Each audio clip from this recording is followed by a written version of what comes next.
All right, Shaggy. Well, the Avs lose this one, and we're gonna get to all of that. Their first loss on home ice since the beginning of November. Their first overall loss in the last 10 games, and this will be our first sound check where we pick songs following a loss. So this one will be a little bit interesting. There's emotions in these songs. There are.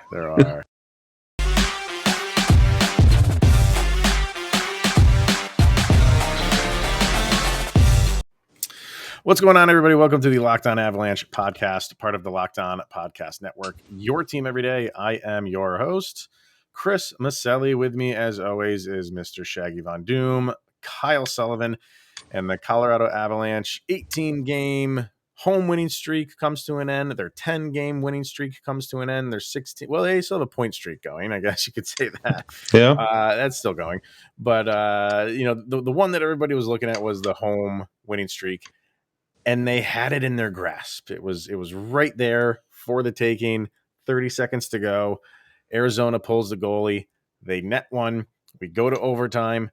Nothing happens in overtime. A couple good looks for some teams, but nothing really major, I would say. And then in a shootout, the Avs get stonewalled. 0 for 3 while giving up only one. So there you have it. And that's how the Avs will go into their All-Star break. And we'll talk about it. But first things first, follow the show, social media outlets, LOPN_Avalanche on Twitter, Locked On Avalanche on Instagram. Questions, comments, concerns, opinions to lockedonavalanche@gmail.com. And follow the show on our YouTube channel over on the YouTube. Subscribe and get notified whenever a show goes live. So I think the compete level was there for the Avs. You know, I think a lot of times we hear people saying like the Avs will play down to the level of their opponent. I don't really want to. I mean, it wasn't. There were good parts and there were bad parts. Mm-hmm. But I think sometimes you have to turn this around and say, like, maybe Arizona played up to a level. I don't want to say they played up to the level of the Avalanche because the Avalanche didn't play up to their capabilities. But sometimes it's not always the Avalanche play down. Sometimes it's the other teams play up. And I think Arizona did that last night.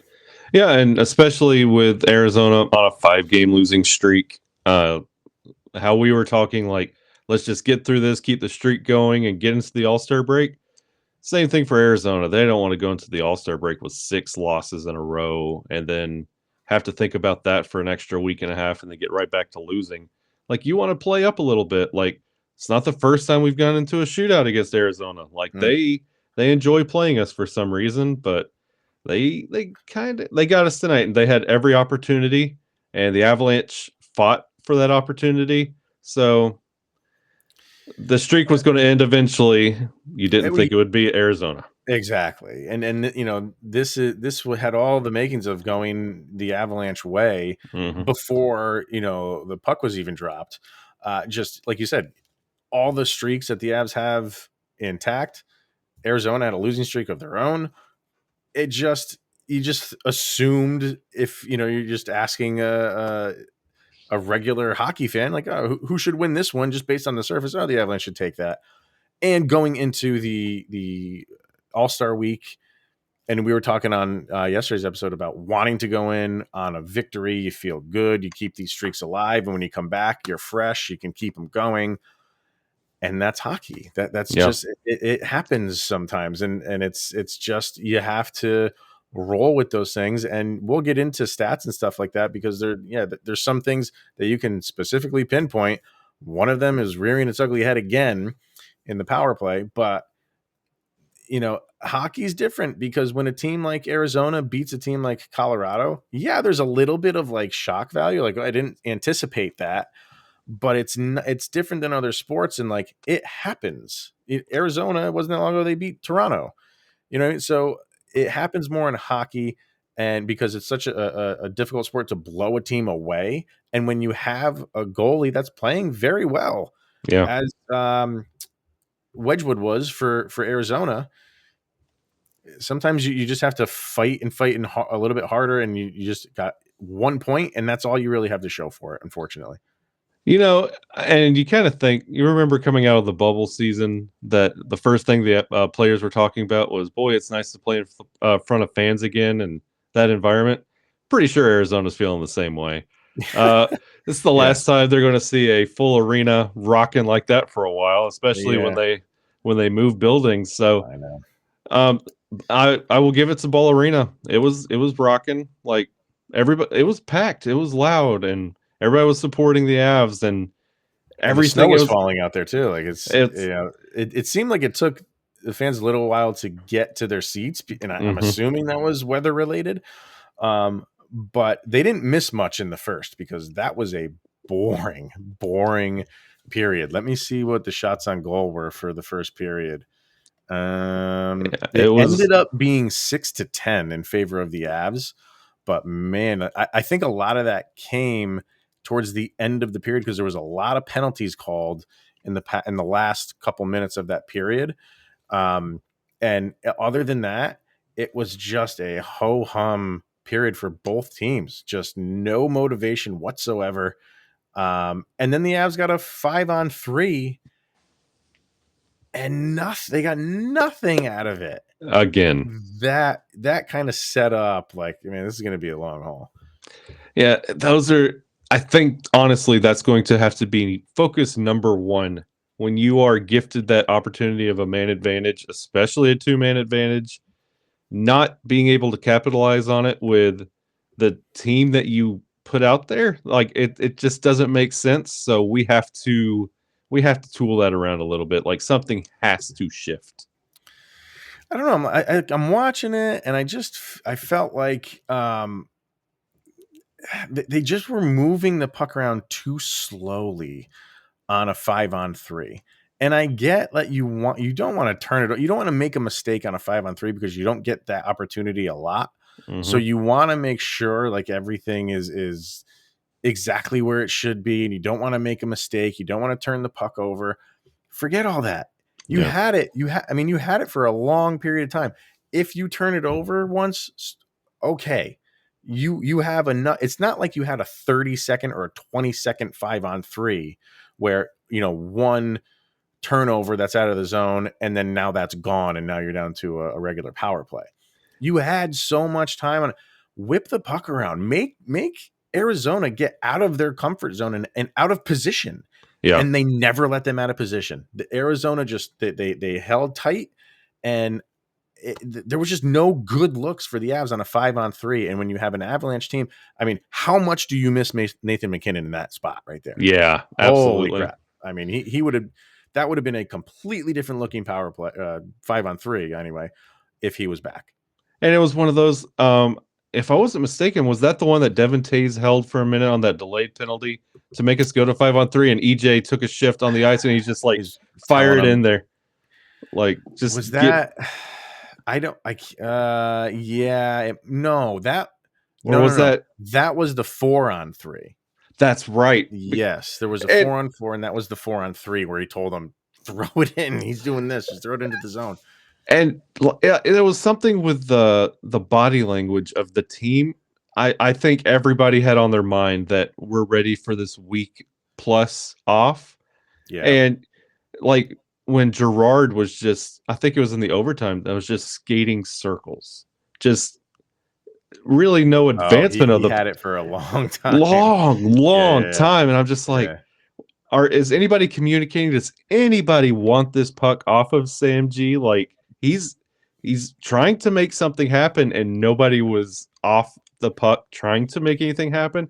There was a lot of, but at the end of the night, like you got your contributions from Nas again, you got your contributions from Miko. Like those that you pay to score are scoring, which is a yeah. good thing.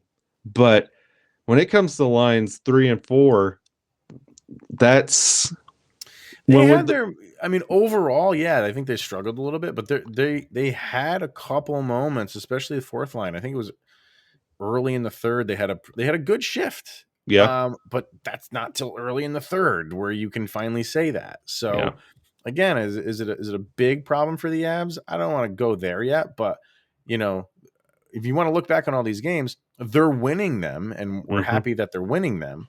but they've been a struggle sometimes, and I think a lot of that could be thanks to that depth, which is playing just okay, Yeah. not playing better than the other team's third and fourth lines. And like we're holding on to Sampo Ranta, we're holding on like the youth and the depth, the fresh depth for later on in the season, possibly playoffs. But exposing that third and fourth line, like JT had some good plays tonight. Um, but it's just that is you really Mm, need that to step up, especially without Nathan McKinnon, which he'll be probably back by the time we play Tampa Bay.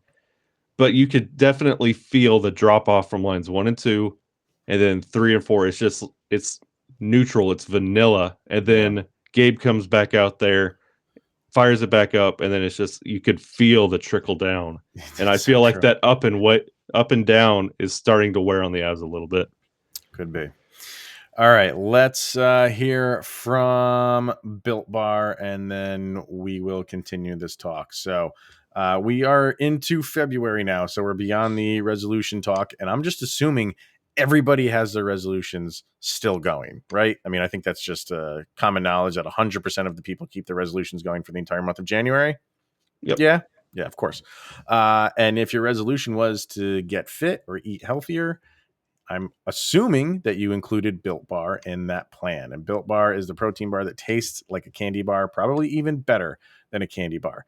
And you can make it easier to stick to those New Year's resolutions because they taste so amazing, unlike other protein bars that can be chalky, waxy, or taste like those. What are they, Kyle? Chemical spills. Yeah, you don't want to eat chemical spills. You want to eat healthy, but it gets boring, and you might be thinking, I just need some chocolate in my life. Well, Built Bars are covered in 100% chocolate. Most bars contain 130 calories, 4 grams of sugar, 4 grams of net carbs, and 17 grams of protein, where regular candy bars can have upwards of 240 calories, 30 grams of sugar, and dozens of net carbs. So go to built.com, use the promo code LOCKED15 to get 15% off of your order. Once again, the promo code is LOCKED15 for 15% off at built.com. So no Alex Newhook in this game either. He was a scratch, not feeling well, nothing COVID related, just a little bit under the weather, I guess. So he wasn't there. Obviously, no Nathan McKinnon. But it really shouldn't have mattered. You're obviously going up against a team that you are better than, even without those guys. And Nazem Kadri does get a goal, which is his 60th point of the season. And if I'm not mistaken, he is his career high is 61. I'm almost positive that's what it is. And he's knocking on the doorstep of that. And he has more or less half a season to go. So yeah, like you said, like you're getting the production from those guys. Below them, it's a little bit of a struggle. You want to see them kind of play a little bit better. But I thought they looked. The first was just like a warm up. I mean, Yeah. that was horrible. And then the second, I thought they looked better. Like they were moving the puck around. They were getting shots on net. It was one of those things where it was the results just weren't showing up on the scoreboard, and they had 40 shots on goal. Yeah. 40 shots on goal, and they held Arizona to 24. So I don't want to sit here and they were 30 seconds away from winning the game. Yeah. And I think a lot of times we lose sight of like when a team loses, we just want to heap like hate on them and be like, what the. But let's 30 seconds away from a win, and we're having a different discussion right now. Yeah. So we can't take away like, yeah, it was a struggle, but I don't know, like, where's your mind of like how this game ended, and how I just felt like they played better as the game went on. And yeah, not only like you mentioned it, and it's all perfect. Like I think we kind of got spoiled. We haven't had a regulation loss all of last month. We still haven't lost regulation. That's true. Yeah. Yeah. But like I think we're still in single digits when it comes to a loss in the record. Yeah. We got 8. So like Yeah. it's Which we have eight flat out losses. losses. 5 of them came in the first 10 games, I think. Yep. So like no, overall things are fine for the Avs. It's just right. Go ahead. Yeah, it's rough. Like, yes, it's great to keep the streak alive and it's something to cheer for, and each one it feels better and it's something to build to. Like, come on, we've all been watching hockey all of our lives. Like, it was going to end eventually. You know what? Maybe it was a good thing it was Arizona instead of Tampa Bay, because then that Mm, one would be a little bit more demoralizing. You're like, are we not as good as Tampa Bay? And then you're kind of knee jerk reacting to the loss against Tampa Bay. Arizona, you're just like, big deal. Tomorrow we're gonna like brush it off and not even think yeah. about it. We're gonna start thinking about the All-Star game, and then, hey, I can't wait to the Avs to come back and play against Tampa. Take the taste out of that game out of our mouth. Like, Mm-hmm. maybe this was a good thing. Yeah, I think this break is coming at a good time. You know Yeah. what I mean? Like again, it would have been nice to have those streaks intact when you return from the break, but it can maybe make them focus a little bit more. And Yeah. when you have to focus when the defending champs are coming into town, yeah, maybe you're right. Maybe they just it's coming at the right time.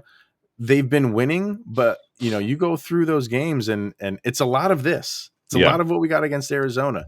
They're eking out wins. They had a lot. They've played many more overtime games in the last month than I think they have in the past year. Yeah. So they're getting these wins, and you like seeing that. We talk about that a lot. You like seeing them when they're challenged, they're coming out on top. You're not going to come out on top on all of them. You know what I Yeah. mean? Like that's just not going to happen. They're coming out on top on most of them, which you like to see. Yeah. But I think right now they were. I don't want to say they were like scratching Klein to get to this break, but I think a lot of them are saying like, all right, let's just utilize this break, take a step back, take a deep breath, and then we can come out swinging for the second half of this season. So it's listen to me, like you want to win the game, Yeah. you want to win it, but I'm agreeing with like what you're saying is like maybe if there is a silver lining in this, it's we got to come with more. Yeah. We have to like we can play better than this. Like, honestly, let's look back at that streak, that both streaks that we had going. There were so many of those games that were like, oh, that was so close. That was too close, but the Avs squeaked it out. That was Yeah, so close. It shouldn't have been like the Kraken game, like Arizona, Chicago. There were games that we've all said that was close, but it shouldn't be. Maybe it's a good thing we're going into this break actually dropping one. And then you're like, you know what? Maybe we can't keep doing what we're doing. And, yeah. Bednar even like Abe Kubel, Maltsev, Kurt McDermott, less than 10 minutes of ice time. Mm. Like Yeah, Berkey was about 19 minutes. And everybody that put on a jersey and played defense tonight, they worked. They worked hard. yeah. So you knew this was going in. So this is a focus for the entire break. When you're coming out of it, you might see a refreshed Avalanche team, especially with a healthy Nathan McKinnon and probably Newhook Right. back. And it's a little bit surprising that McDermott played less than 10 because he's been increasing his workload game after game, and starting to play a little bit better. I don't feel like he's not as much as a liability he was in the first couple months of the season. So Yeah. a little bit surprising there. And I put it up on Twitter. I just thought it was not a well called game by the refs. The two that stick out are the last two, one that they did not call and one that they called in overtime against the Avalanche. Is it they don't want to call an obvious penalty? Chikrin flat out Yeah. cross checks Burakovsky. The play's over. It's just them two. Burakovsky gives them a little like, yeah, get off of me. Nothing egregious whatsoever. And they're standing maybe like 2 feet away from each other. It is a blatant cross check. I don't know what else to tell you. And the ref is right there. Yeah. It's not like he missed it. And then in overtime, they call Nichushkin for a trip, which it was, but that's on like he's still trying to make a play on the puck when that happened. It's behind the net and he's trying to make a play and he ends up tripping the guy. By the letter of the law, that's a trip. So fine, you call that, but that was kind of like the guy's working hard and ends up tripping a guy, and the other one, the play is over, and he's 2 feet in front of him, and he delivers a blow cross check right to Burakovsky's chest, and Yeah. you swallow the whistle. Yeah. And that was with 2.5 minutes left. That would have been a huge deal breaker for the Avs to be on a power play in that point in the game. Yeah, and you hate for the Avalanche to put it in a position that you could point out a call here, call there, and that decides your game. Yeah. Like we just got done talking about all the all-stars that we're sending.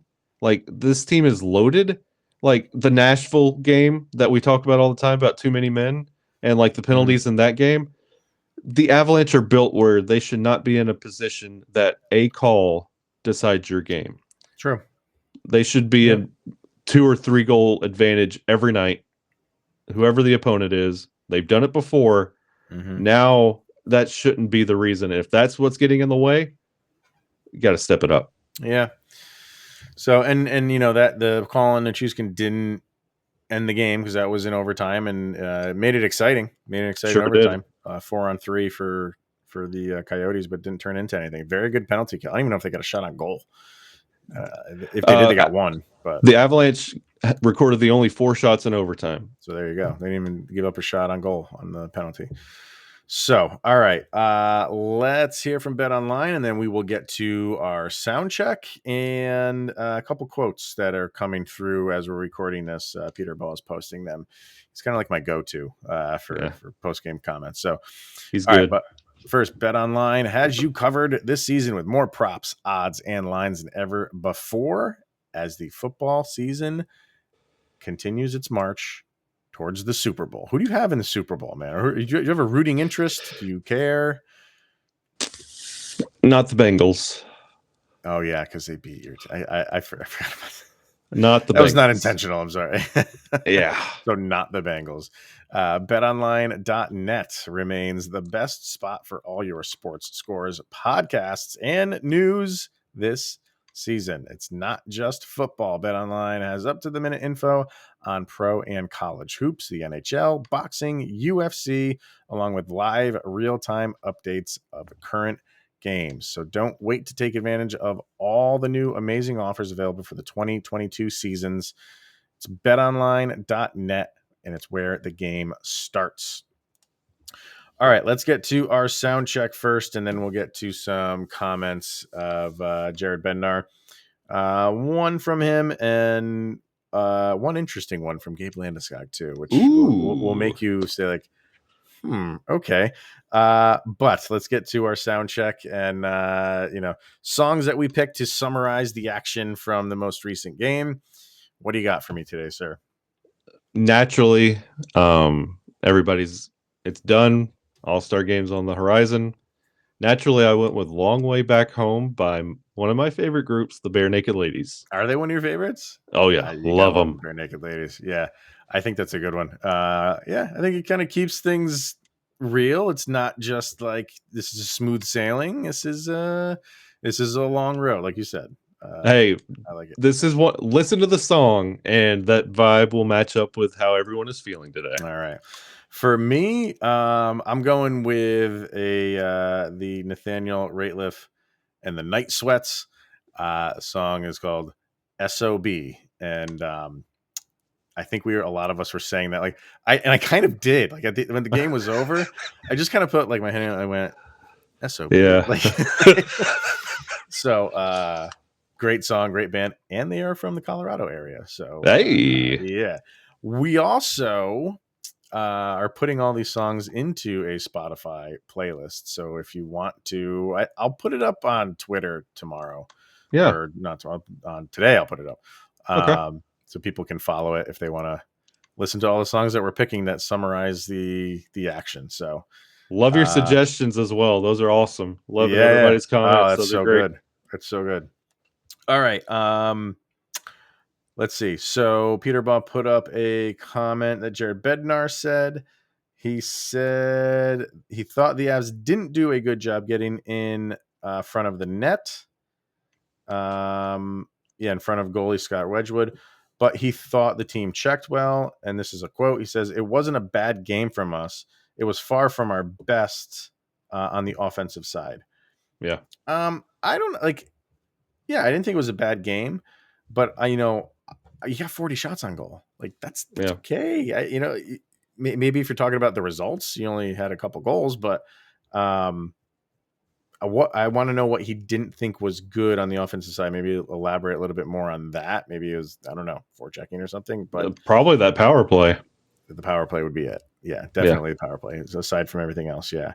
And then Gabe Landeskog has a quote. He goes, "Once you start winning," and then he pauses and he says, "I don't do a lot of drugs, but I can imagine it's like a drug." So, I mean, he doesn't do a lot of drugs. Does that mean he does some drugs? I don't do a lot, but some.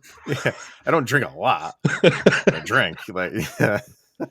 I'm sure that's just a foot in the mouth. Like, I understand what he means by that. So, but just still kind of funny that he's comparing winning to taking a lot of drugs. Is he wrong though? No. Are we not all waking up today feeling kind of like withdrawn in a way? Withdrawn. This has been like something we've kept hitting and just we keep going.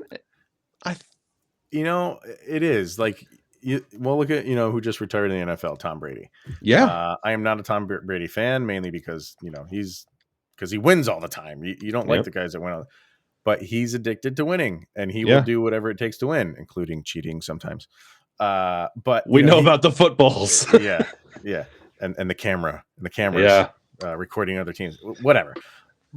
Even so, like it's an addictive thing. Once you get like that feeling of winning, you do everything that you can to keep it going. And then when you do lose one, it's you feel like it's a step back. He's probably not going to sleep well tonight because this is not something the Avs have been used to in the past 5 weeks now. Yeah, and we could even hit it closer to home. Nathan MacKinnon. He strives, he lives, he breathes for that. Right. Yep. And he pushes whenever we acquire veteran talent, what is it that everybody always says? Well, like they talk about Berkey winning the Stanley Cup. They always reference that he's got a ring. So it's always like he's won it all. And that's something that he could apparently like tell everybody what that's like and inspire them. Like that's always the thing that veteran leadership, well, he knows how to win and he could tell everybody else and like maybe raise their game a little bit. Exactly. So winning, it speaks a lot, and we're suffering with the cavity of it today. Yeah, it's addictive. It's addictive. And that's what you do. Like you said, you bring those guys in because it changes the dynamic of the locker room.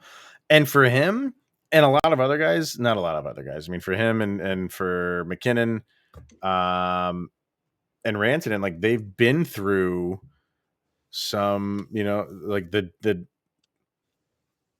not all the time. Like overall, they've had very successful careers. Yeah. And wins losses. But that one season was not so good. So they remember that stuff, so they don't want to go back there, and they're not going to. I'm not saying they're heading back in that direction at all. But when you've been in the worst and now you're at the best, you want to keep that going. And how they've been playing right now, yeah, it gets addictive. So I understand what he means by that. Definitely. Yeah. And it's especially when you look in that locker room who you got with you, what you could achieve. Like you want to push it. So again, circling back to that Arizona point, maybe this loss doesn't sting so bad because you know what? We lost the feeling and we're about to catch it again. Yeah. Yeah. So we'll discuss all that. We have, even though the Avs are off for a week, we're still going to do what we do. So we have some things lined up. We'll do some grades so far. We'll do some player grades. We'll hand out some awards, some fun ones, some of the NHL ones. I'm in contact with Connor McGahey again. So he hasn't been on in a while. So he'll probably come back sometime during the week off. We'll have him on, talk about the first half of the season. So still some things to get to while the Avs have a week off. before they hit the ice again and march towards playoffs and march towards trade deadline. So, we'll still be here all week. So, but that's going to wrap it up for today, everybody. It's okay. They still got a point out of all of it. It's just sad that it happened when it happened and who it happened against. Not ideal. Florida lost too. They did. And that's so bittersweet because if you just pulled this one out, you could have separated yourself a little bit. So it is what it is. All right, everybody. Thank you for tuning in, making your first listen of the day. Always appreciated. Head on over to Locked On NHL. Make that your second listen of the day. Get updated on everything going on around the league. So until next time, he is Mr. Shaggy Von Doom, Kyle Sullivan. I am Chris Maselli, and this is the Locked On Avalanche podcast. We'll see you guys tomorrow.